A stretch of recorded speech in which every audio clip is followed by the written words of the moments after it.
Alright, here's a quick breakdown analysis on US30.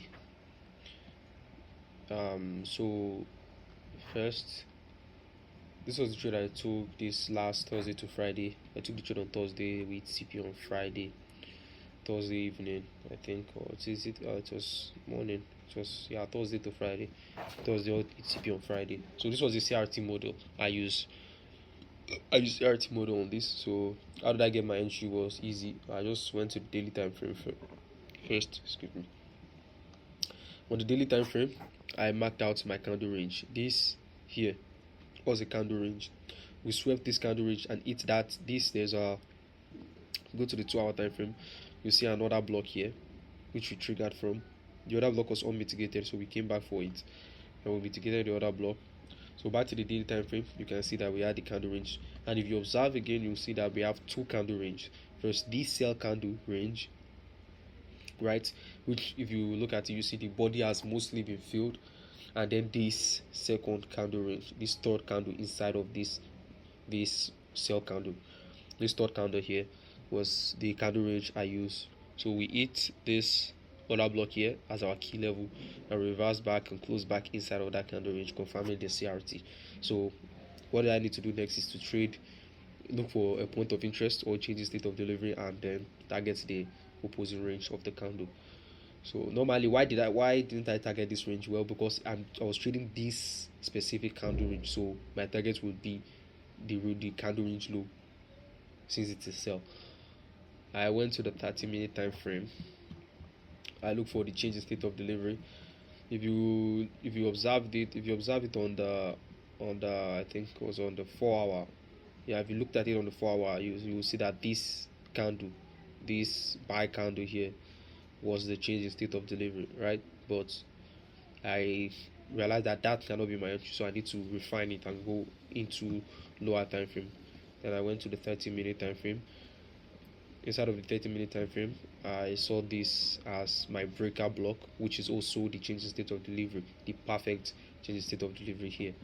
You can see this quick up close, down close candle, this sharp down close candle here, closing below this quick buy candle.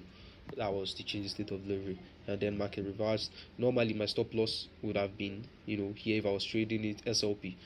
If I'm trading SLP, I'll be putting my stop loss at this other block, because this was the other block here. That was why I marked it as a breaker.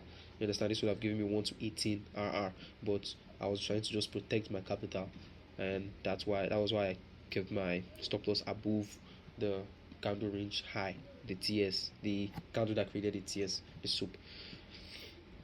And I targeted the opposing range, which is the candle range low, as you can see. And this was the 50% range. You can see the consolidation we had at that 50% range, because most of the time, if you're trading CRT, price will usually want to reverse from the 50% of that candle. So that's why sometimes you need to be taking partial, take partial at the 50% range of a candle, and then continue.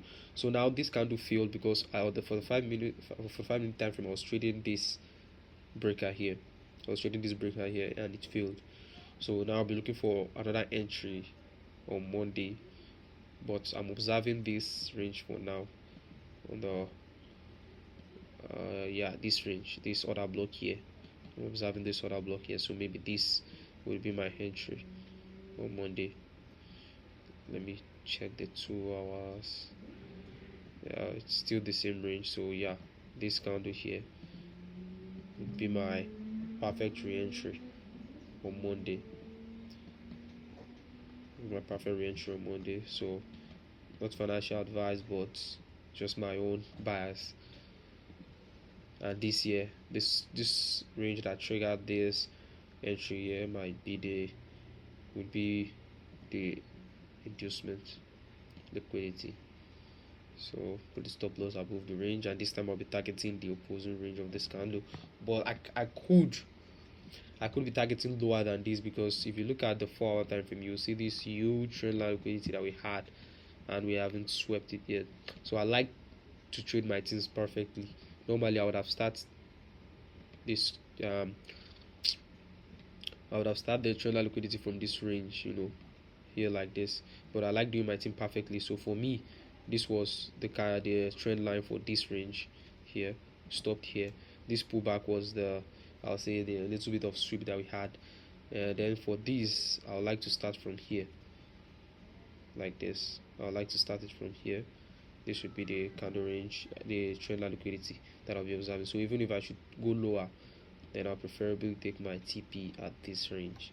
Yeah, and that will be it. So this is a 1 to 7.6 hour trade, which is a nice risk to reward. And if we are going lower, if we would be going lower surely, then I'll just look for another re-entry and we'll keep chasing it down. That's my thesis for US30. Let's see how it goes on Monday. This sell happened. This drastic sell was because of that Donald Trump trade war with China, and then this sell happened. So it was so crazy. I had an entry here. I had an entry here. This other block here, which failed miserably. It failed miserably. Stop loss was insane. Fast.